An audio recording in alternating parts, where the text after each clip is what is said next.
The sound of my snowplow scraping against frozen asphalt at 4 in the morning was something I'd grown to love over the past 15 years. But nothing prepared me for the sight of a woman in a purple bathrobe, standing in the middle of County Road 47, waving her arms like she was trying to flag down a rescue helicopter. I slowed the massive orange plow truck to a stop, the diesel engine rumbling as I rolled down the window. Cold February air rushed into the cab, and I could see my breath forming clouds in the darkness. The woman marched toward my truck with the kind of determination that immediately set off alarm bells in my head. "Finally," she shouted over the noise of the engine. "I've been waiting for over an hour. You need to clear my driveway right now. I have an important meeting at 9 and I cannot be late because some county worker decided to sleep in." I blinked at her, genuinely confused. "Madam, I'm on my route clearing county roads. I don't do private driveways." Her face, already red from the cold, darkened to an even deeper shade. "Excuse me. Do you know who I am?" "I'm Deborah Sanderson, president of the Maple Ridge Homeowners Association, and I demand you clear my driveway immediately." "I'm Ryan Sullivan, and I've been plowing snow for Jefferson County, Colorado since 2010. I'd dealt with plenty of confused residents over the years, but this was a new level of entitlement. "Mrs. Sanderson, I only have a contract with the county. I clear public roads, not private property. You'll need to call a private snow removal service."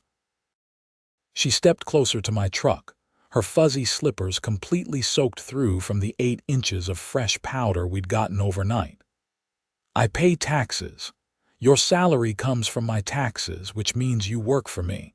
Now get that plow turned around and clear my driveway, or I'll have your job." The thing about working for the county is that you develop a thick skin pretty quickly.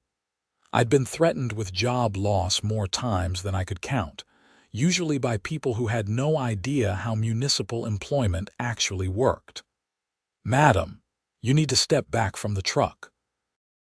It's not safe, and I have 12 more miles of road to clear before my shift ends. Don't you dare tell me what to do."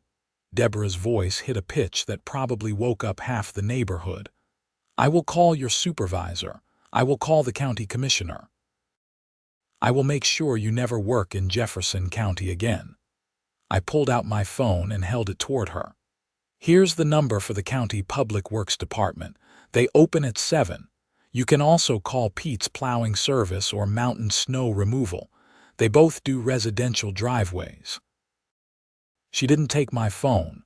Instead, she pulled out her own and started taking pictures of my truck, my license plate, and my face. "We'll see about this. The HOA has connections, real connections. You just made the biggest mistake of your career." I'd learned long ago not to engage further in these situations.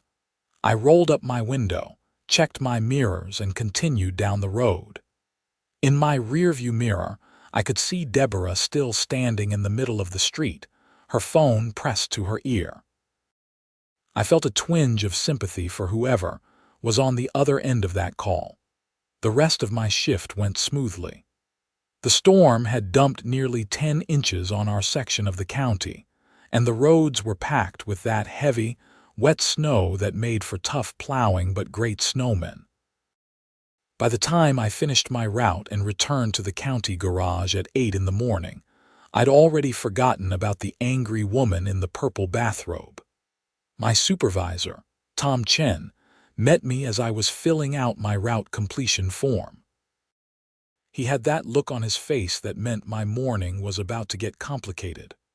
"Ryan, did you have an encounter with a resident on County Road 47 this morning?" I set down my pen. "Yeah, around 4. Woman wanted me to plow her driveway." I explained that's not what we do and gave her some private service numbers. Tom rubbed his temples. "She's called the office 6 times already. She's demanding we fire you, claiming you were rude and refused to provide services her tax dollars pay for." "I wasn't rude. I just told her the facts." I know. I listened to her messages. She also threatened to go to the media and tell them about how county workers refuse to serve certain neighborhoods. Tom looked tired. He'd been dealing with budget cuts and understaffing all winter. Just write up an incident report. Make it detailed. Include the time, location, everything you said and did. I spent the next hour writing the most boring document possible, listing every detail of my 2-minute interaction with Deborah Sanderson. I figured that would be the end of it. I was wrong. 2 days later, I received a certified letter at my house. It was from the Maple Ridge Homeowners Association, addressed to me personally. The letter informed me that I was banned from operating any snow removal equipment within the boundaries of the Maple Ridge community, and that any violation of this ban would result in immediate legal action. I read it twice, then called Tom. "Can an HOA ban me from plowing county roads?" Tom actually laughed. "No, county roads are public property. The HOA has zero authority over what we do on public roads. Did you get this in writing?" It's a certified letter on HOA letterhead, signed by Deborah Sanderson. Keep it. This might actually be useful if she keeps escalating. The next snowstorm hit 3 days later. It was one of those fast-moving systems that caught everyone off guard, dropping 5 inches in just 2 hours during the evening rush. I started my emergency shift at 6 in the evening, and by 7, I was making my way through the Maple Ridge neighborhood on County Road 47. I saw the sawhorses blocking the road before I saw Deborah. They were the cheap orange and white plastic kind you could buy at any hardware store, arranged across both lanes with a handmade sign that read "Road closed by order of Maple Ridge HOA." I put the truck in park and got out, moving the sawhorses to the side of the road. That's when Deborah appeared, this time dressed in a proper winter coat but with the same furious expression. "You are trespassing," she screamed. "I sent you a legal notice. You are banned from this neighborhood. Madam, this is a county road. You can't close it and you can't ban county vehicles from using it." She held up her phone, recording me. "You're harassing me. This is harassment. I'm documenting everything." A small crowd had gathered. Several other residents stood on their porches, watching the confrontation. I noticed a few of them looked embarrassed. "I'm just doing my job, madam. These roads need to be cleared for emergency vehicles. The HOA will handle snow removal on our streets. This isn't your street. It's a county road that runs through your neighborhood." I was trying to keep my voice level, but my patience was wearing thin. If emergency services can't get through because of snow, people could die. That's when another woman stepped forward. She was younger than Deborah, probably in her 30s, wearing a University of Colorado sweatshirt under her jacket. "Deborah, this is ridiculous. He's right. This is a county road. You can't block it." Deborah whirled on her. "Fiona Warren, as a member of this HOA, you should be supporting your president, not undermining my authority." Fiona crossed her arms. "Your authority doesn't extend to public roads, and frankly, a lot of us are getting tired of this crusade. He's just trying to do his job." "I'll remember this," Deborah said, her voice low and threatening. "There's an HOA board meeting next week. We'll discuss your attitude then." I took the opportunity to get back in my truck and continue plowing. Deborah didn't try to stop me again, but I could feel her glaring at me the entire time I worked my way through the neighborhood. The situation escalated over the next 2 weeks. Deborah apparently decided that if she couldn't stop me from plowing the county roads, she'd make my life miserable in other ways. First, she filed a formal complaint with the county claiming that my plowing technique was damaging private property. The county sent an inspector who found no evidence of any damage. Then she claimed I was plowing outside of approved hours and disturbing the peace. The county pointed out that emergency snow removal operations ran 24/7 during active storms, and that noise ordinances didn't apply to essential services. When those didn't work, she tried a different approach. I discovered this when Tom called me into his office looking more annoyed than I'd ever seen him. "Deborah Sanderson has filed an ethics complaint against you," he said, sliding a document across his desk. "An ethics complaint? For what?" "She's claiming you demanded payment to plow her driveway and became hostile when she refused." I felt my jaw drop. "That's completely fabricated. I never asked her for money. I never even considered plowing her driveway because that's not what we do." "I know, and the county knows. But we still have to investigate." Tom looked genuinely sympathetic. "This is going to be a pain, but just cooperate with HR, tell the truth, and it'll be fine. The woman is making herself look worse with every complaint." The ethics investigation took 2 weeks and concluded exactly as Tom predicted, completely unfounded. But during those 2 weeks, Deborah was busy on other fronts. She started a Facebook group called Maple Ridge Residents Against County Corruption that painted me as some kind of rogue government employee extorting residents. She posted edited clips of our encounters that made it look like I was the aggressor. She even created a petition demanding my termination that got about 40 signatures, mostly from people who didn't live anywhere near Maple Ridge. What really surprised me was how many Maple Ridge residents started pushing back against her. Fiona Warren became particularly vocal, posting detailed rebuttals to Deborah's claims and pointing out that county road maintenance was separate from HOA authority. Other residents chimed in with their own stories of Deborah's overreach as HOA president. That's when I learned that Deborah's obsession with me was just the latest in a long string of power trips. She'd previously tried to ban pickup trucks from parking in driveways, attempted to enforce a rule that all houses must have their exterior lights on from exactly dusk to dawn, and had sent violation notices to people whose grass was a 1/4 inch over her preferred height limit. The situation might have eventually died down on its own if Deborah hadn't decided to take things to a criminal level.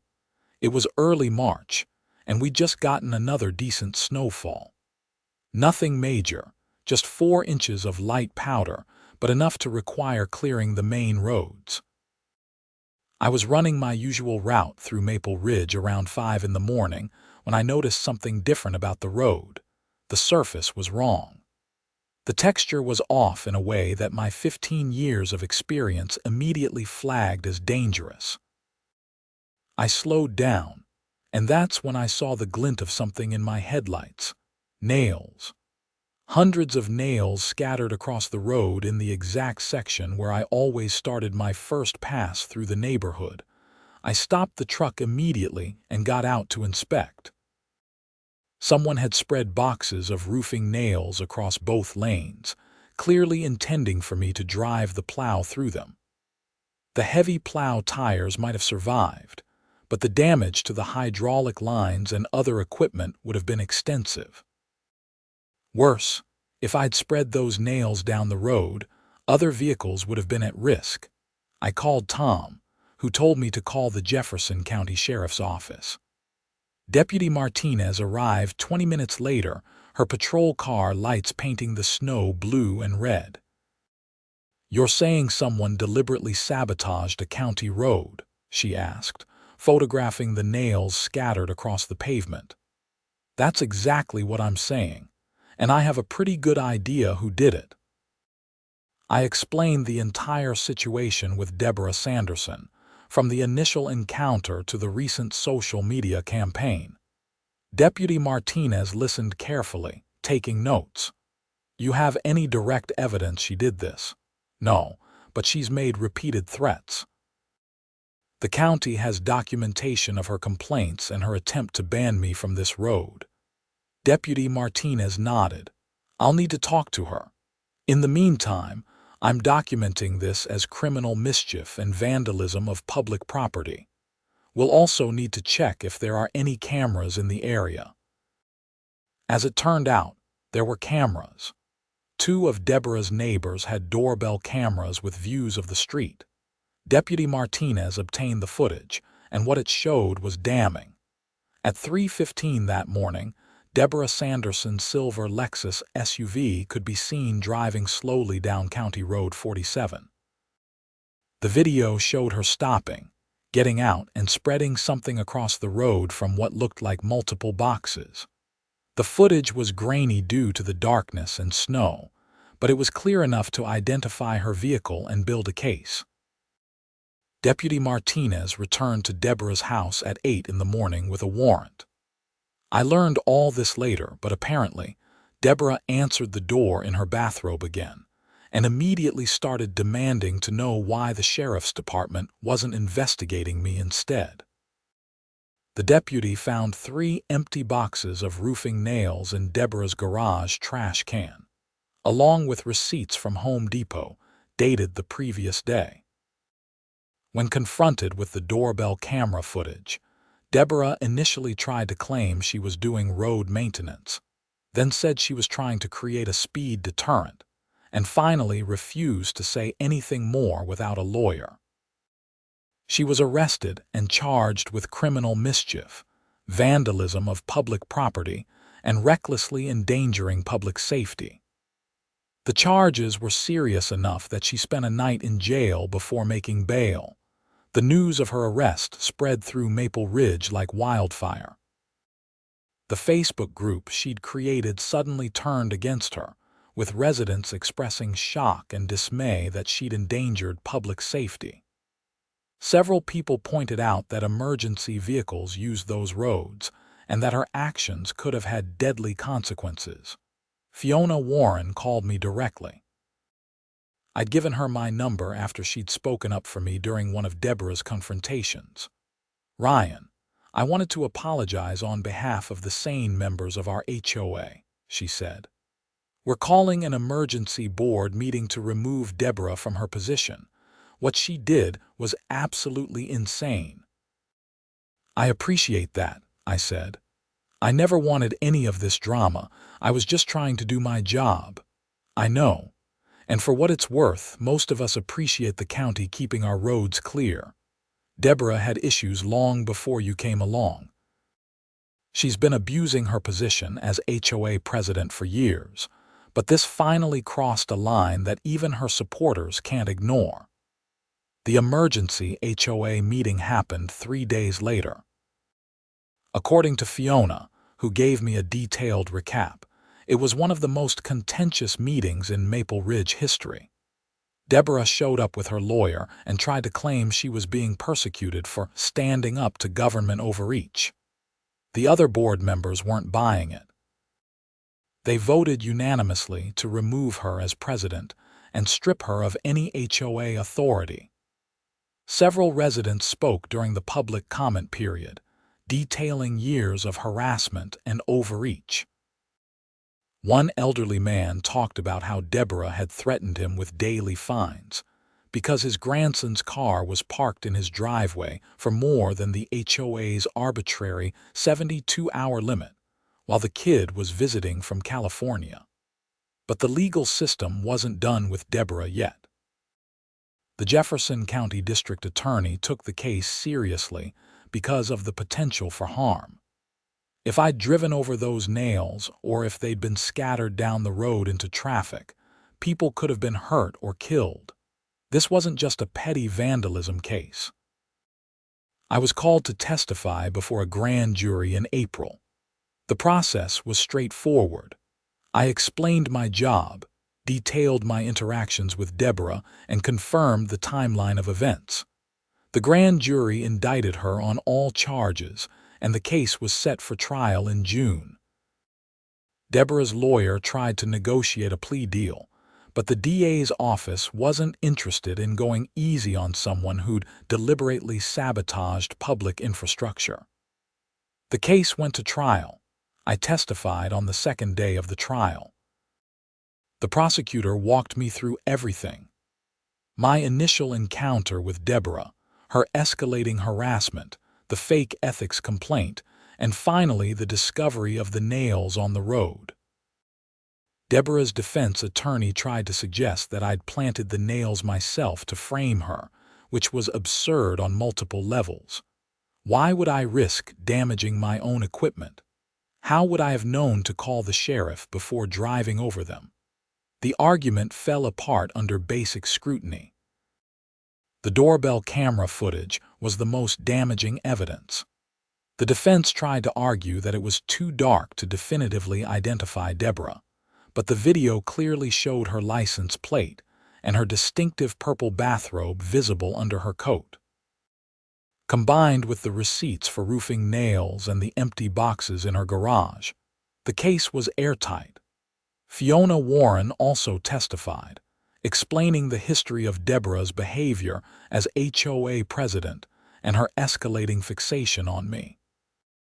Several other Maple Ridge residents testified about receiving threatening letters from Deborah when they defended me on social media or questioned her authority. The trial lasted a week. The jury deliberated for less than 4 hours before returning guilty verdicts on all charges. At sentencing, the judge was not sympathetic. "Mrs. Sanderson, you held a position of trust in your community, and you abused that trust to pursue a personal vendetta against a county employee who was simply doing his job. Your actions endangered not only Mr. Sullivan, but potentially every driver who uses that road, including emergency services. This was not a momentary lapse in judgment, but a calculated act of vandalism and sabotage." Deborah was sentenced to 18 months in jail, with all but 90 days suspended, meaning she'd serve 3 months.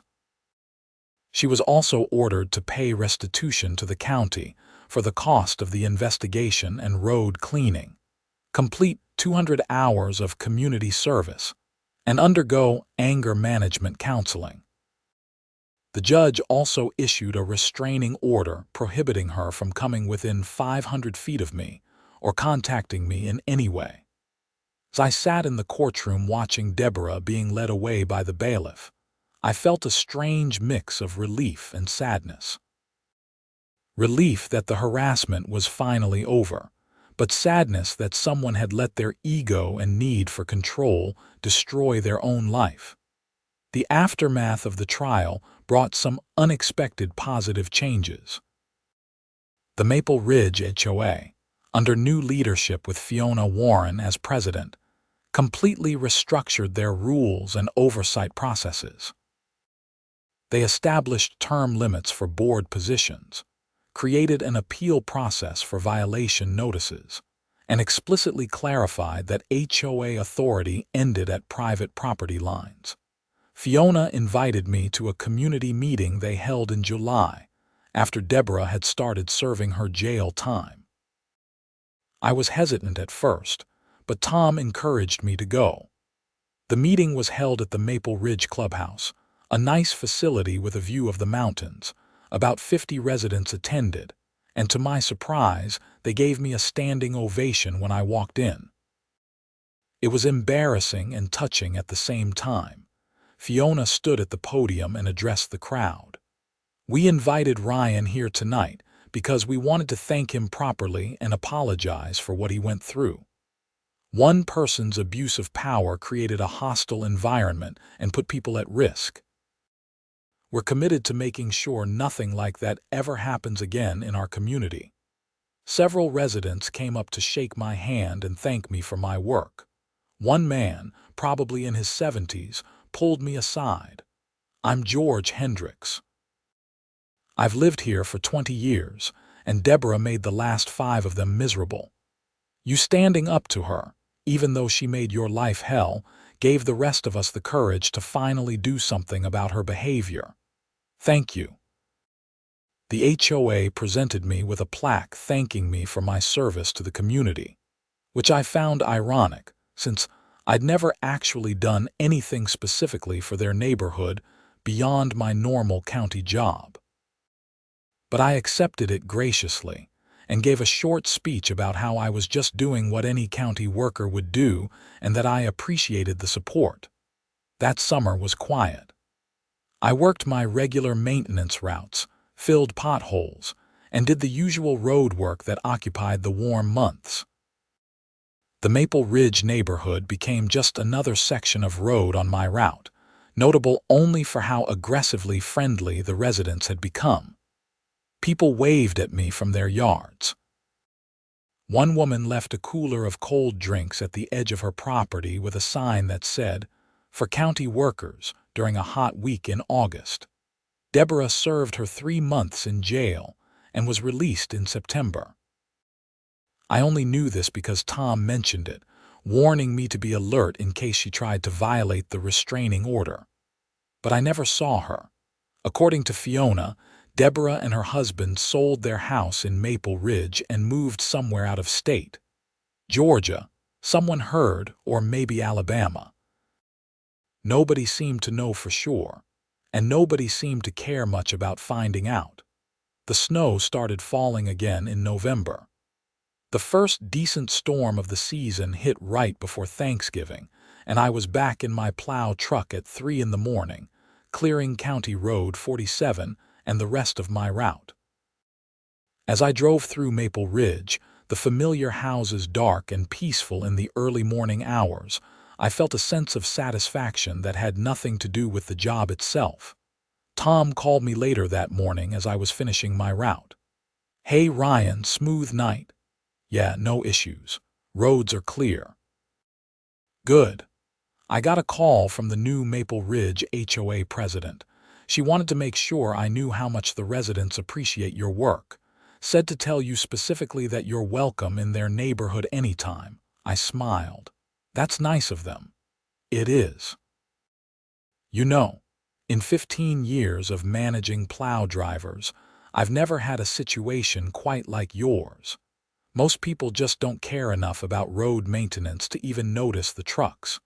You somehow ended up at the center of a whole community drama. Trust me, I would have been happy to remain anonymous. I know, but you handled it right. You stayed professional, did your job, and let the system work. That's all any of us can do. Christmas came and went.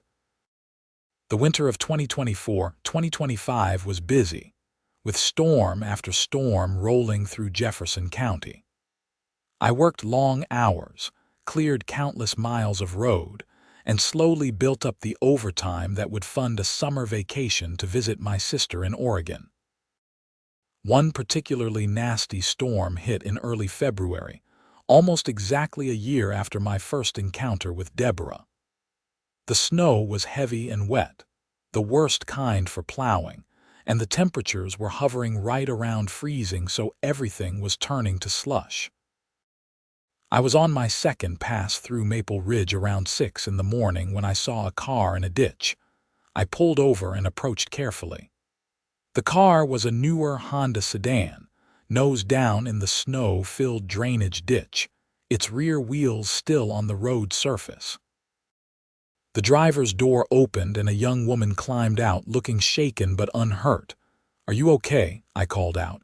"Yeah, I think so. I hit a patch of ice and just slid right off." She looked at my truck. "Are you the county plow driver?" "I am. Want me to call a tow truck for you, please?" My phone's dead, of course. I called the county dispatch and requested a tow truck, then offered to let her sit in my truck's heated cab while we waited. Her name was Jessica, and she was a nurse at the hospital in Golden, running late for her shift because of the storm. As we waited, she said something that stuck with me. "You know, my mom lives in Maple Ridge. She talks about you sometimes. Says you're the guy who stood up to the crazy HOA lady. News travels fast. In this neighborhood? Oh yeah, Mom's on the HOA board now. She says it's like night and day compared to before. People actually want to serve on the board now instead of avoiding it because they're afraid of getting yelled at. The tow truck arrived 20 minutes later and hauled Jessica's car out of the ditch. It was drivable, and she thanked me profusely before heading off to work.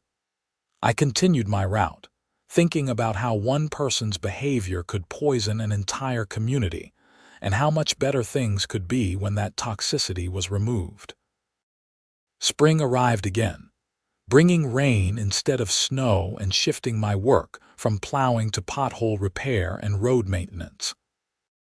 The Jefferson County Public Works Department recognized me at their annual Employee Appreciation event in April, giving me an award for professionalism under difficult circumstances.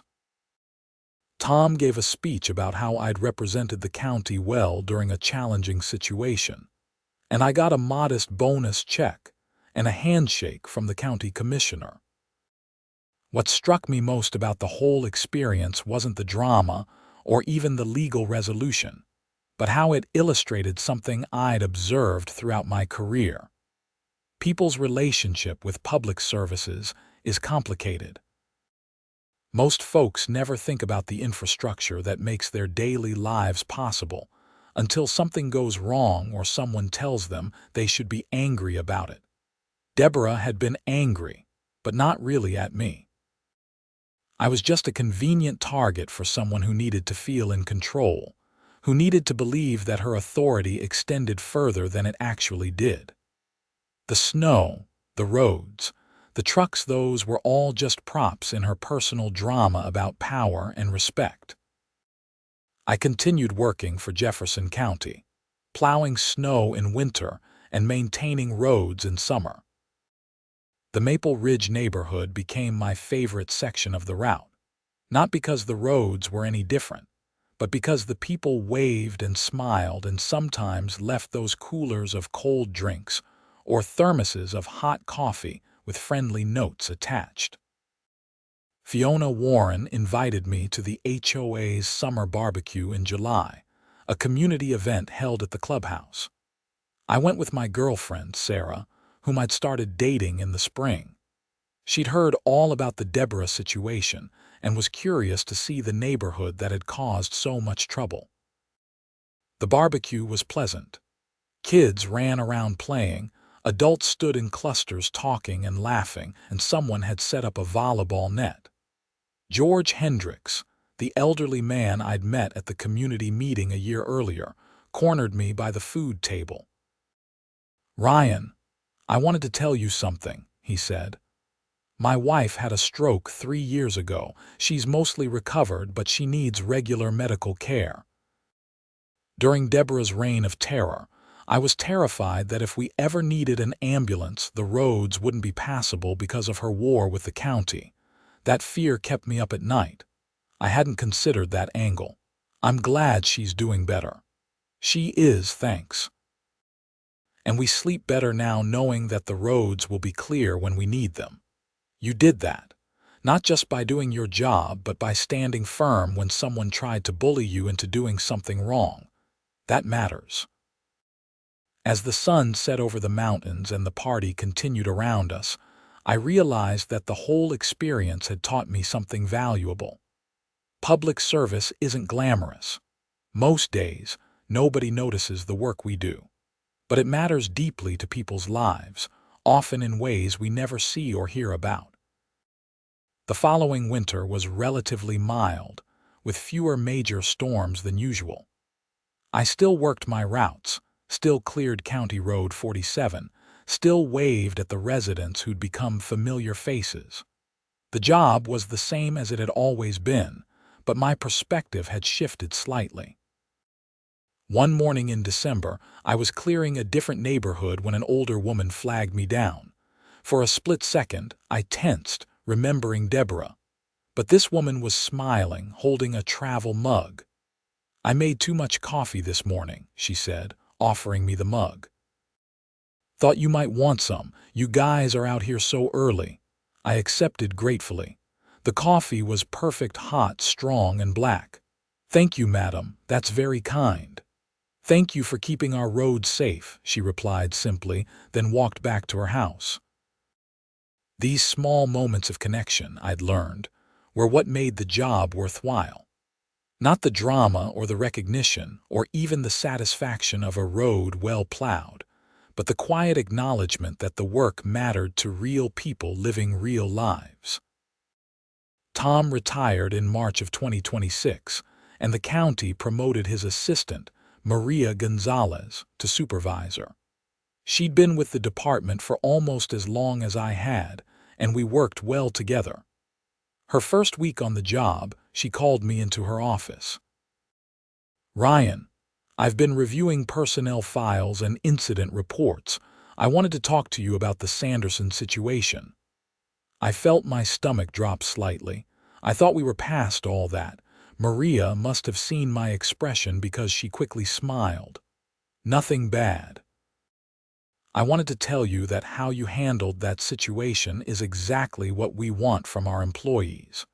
Professional, patient, and focused on doing the job right. I'm recommending you for the senior operator position that's opening up in the fall." The promotion came through in October, bringing a modest pay raise and the responsibility of training new plow operators.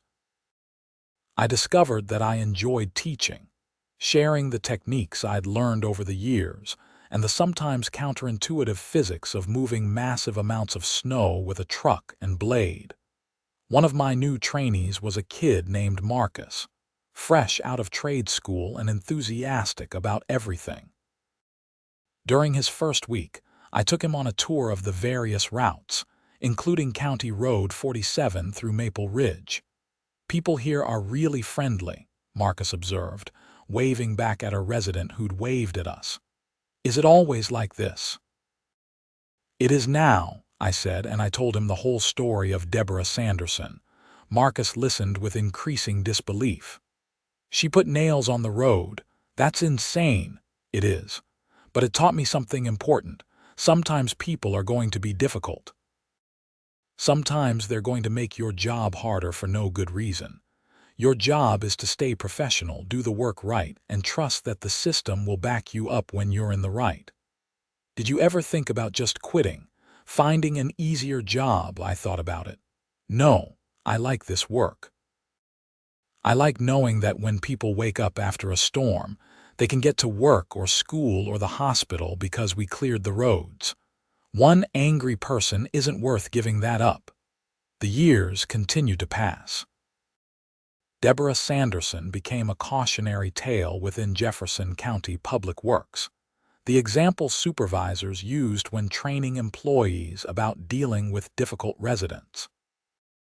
I heard through the grapevine that she and her husband had divorced, and that she was living somewhere in Florida now, far from snow and plows and neighborhoods that knew her history. Maple Ridge continued to thrive under new HOA leadership. They actually reduced the dues and eliminated many of the petty rules that had made life difficult for residents.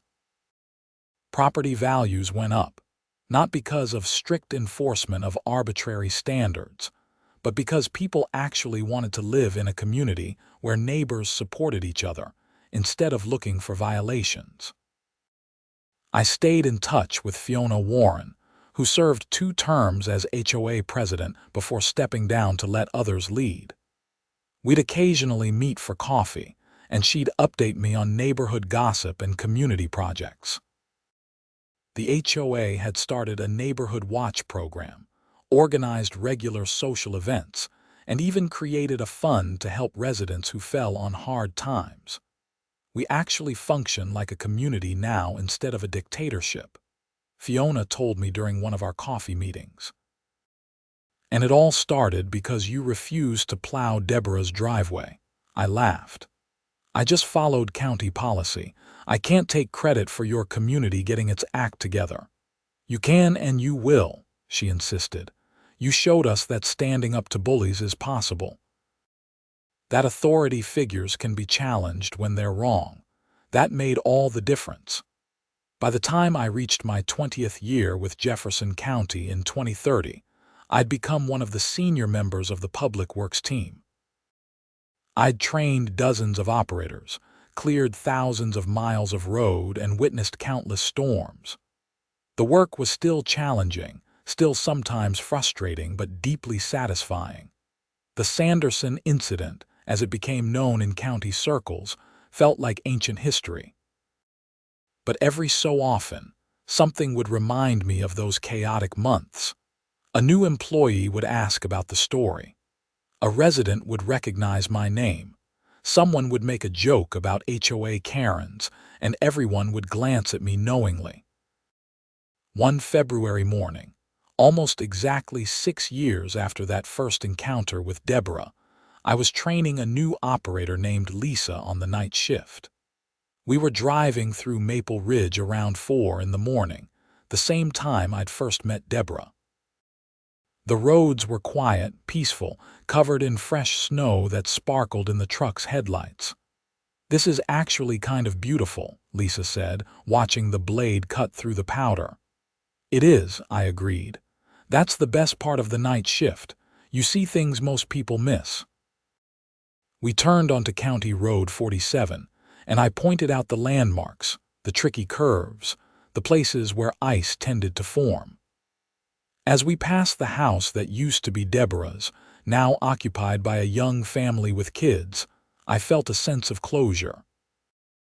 The house looked different now, a swing set in the yard, Christmas lights still up in early February, a general sense of warmth and life that had been absent during Deborah's tenure. The neighborhood had moved on, healed from the damage one person's anger had caused. "You okay?" Lisa asked, noticing my silence. "Yeah," I said. "Just remembering something, nothing important now." We finished the route as the sun began to rise, painting the snow-covered mountains pink and gold. It was going to be a beautiful day, the kind that made you grateful to live in Colorado despite the challenging winters.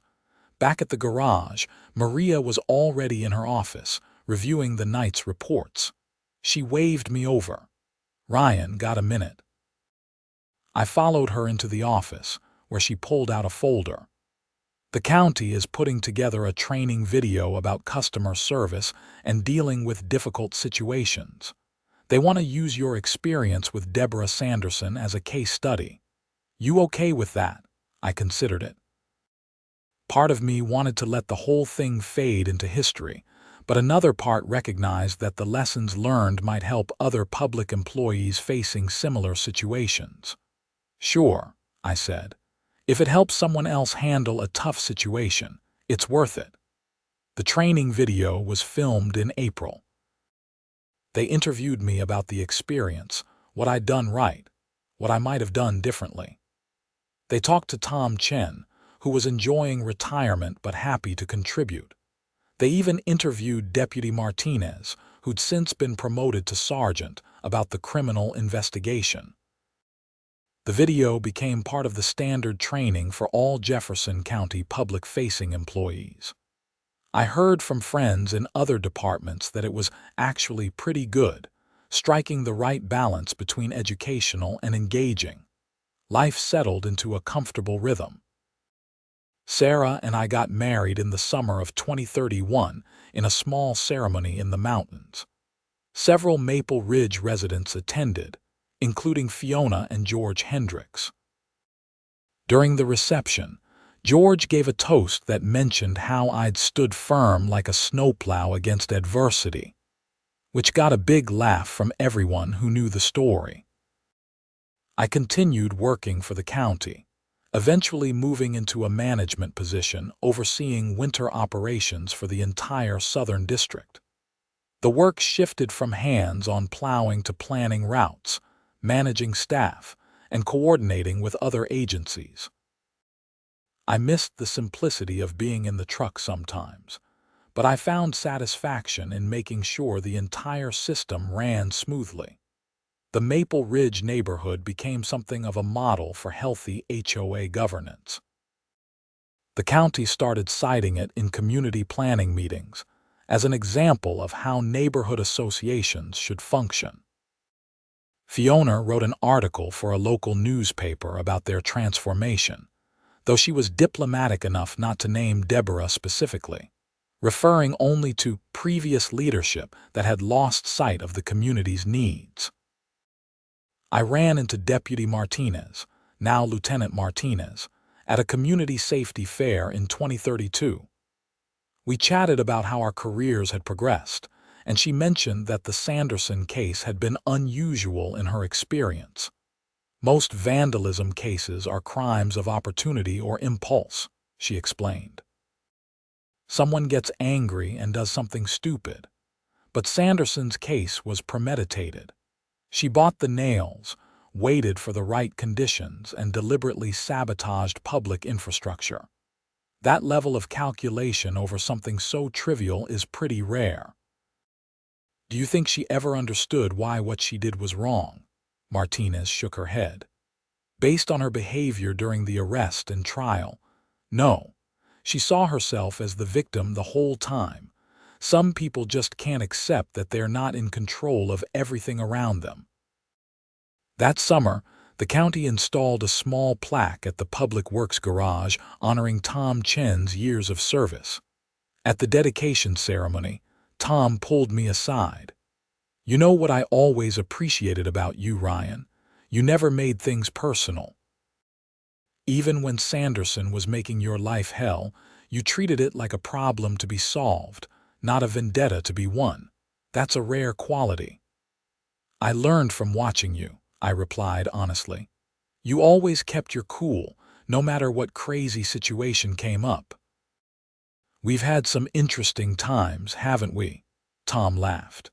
"But I don't think anything will ever top the Great Snowplow War of 2024. As I approached my 50th birthday and my 25th year with Jefferson County, I found myself reflecting on how one random encounter had shaped so much of my professional life. The Deborah Sanderson situation had been stressful and frustrating at the time, but it had also taught me valuable lessons about patience, professionalism, and the importance of standing firm when you're in the right. The story had taken on a life of its own within the county, growing slightly more dramatic with each retelling. In some versions I'd heard from newer employees, Deborah had blocked the road with her car, or confronted me with a weapon, or various other embellishments that bore little resemblance to reality. I didn't bother correcting these exaggerations. The core truth remained the same. A county employee did his job professionally despite harassment, and the system worked as it should. Maple Ridge had long since moved past its troubled period. The neighborhood had won awards from the city for community engagement and was regularly featured in real estate listings as a desirable place to live. The HOA operated transparently, with published budgets and open meetings. Nobody missed the old days. I continued plowing snow each winter, though now as a supervisor I mostly drove during major storms or when we were short-handed. I still loved being in the truck, watching the blade cut through fresh powder, seeing the transformation from impassable to clear. There was something meditative about it, a simplicity of purpose that desk work couldn't match. One particularly busy winter night in 2034, I was filling in for a sick operator on the Maple Ridge route. It was late, around 2 in the morning, and County Road 47 was buried under 8 inches of new snow. As I plowed past the house that had once been Deborah's, I noticed someone watching from a window. The figure waved, just a simple friendly gesture acknowledging my work. I waved back, a brief human connection in the quiet darkness of a winter storm. That, I thought, was how it should be. Mutual respect, simple courtesy, people doing their jobs and others appreciating it. By the time I reached retirement age, I'd spent 30 years keeping Jefferson County roads clear. I'd trained hundreds of operators, managed countless storms, and been part of a team that took pride in serving the public. The Deborah Sanderson incident had become a footnote in my career, notable but not defining. At my retirement party in 2040, surrounded by colleagues and friends, someone inevitably brought up the story. A young operator who'd heard various versions asked me to tell it one more time, to set the record straight. I kept it simple. A woman tried to use her perceived authority to make me do something outside my job duties. When I politely declined, she escalated. She eventually crossed a legal line and faced appropriate consequences. Throughout it all, I just kept doing my job professionally and let the system handle the rest. "That's it?"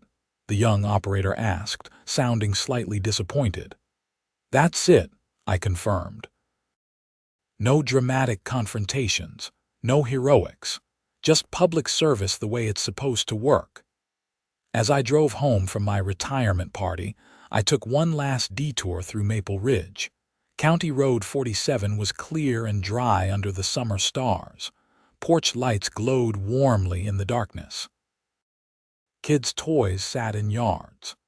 Life continued peacefully in the neighborhood that had once been the center of such turmoil. I thought about Deborah Sanderson occasionally, wondering if she'd ever found peace, or if she was still fighting unnecessary battles against people just trying to do their jobs.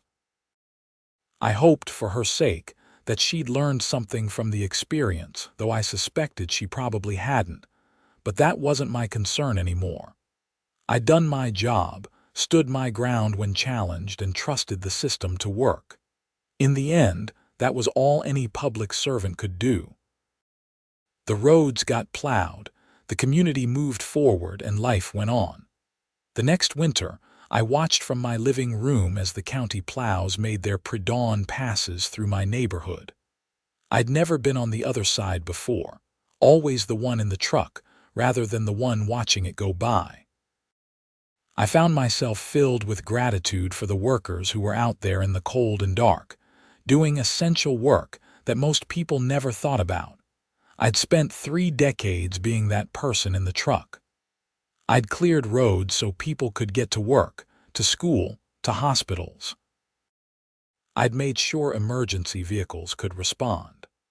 I'd done my small part in keeping society functioning during difficult weather.